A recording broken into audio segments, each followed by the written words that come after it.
Tribunars, Rusia disebut mengalami hari terburuk selama perang dengan Ukraina. Hari itu jatuh pada Minggu 30 Oktober 2022. Pasalnya, Ukraina mengklaim telah menyerang hampir 1.000 tentara Rusia. Bahkan 1.000 tentara Rusia itu tewas hanya dalam waktu 1 hari saja. Hal ini diyakini menjadi pukulan berat bagi Presiden Rusia Vladimir Putin. Laporan dari Ukraina terkait jumlah tentara Rusia yang tewas sejak Putin memulai invasi 8 bulan yang lalu. Setidaknya ada 71.000 pasukan Putin dilaporkan tewas dalam pertempuran tersebut. Menurut Ukraina, kondisi terparah terjadi pada Minggu 30 Oktober. Pasalnya jumlah pasukan yang tewas mencapai 950 orang dalam sehari.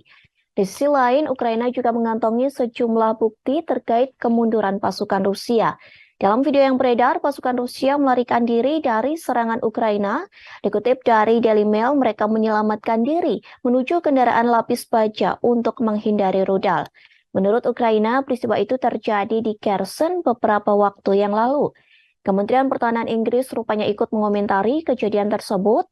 Menurutnya, Rusia telah mengerahkan ribuan tentara cadangan ke garis depan peperangan. Namun, beberapa di antaranya mengalami kekurangan persenjataan.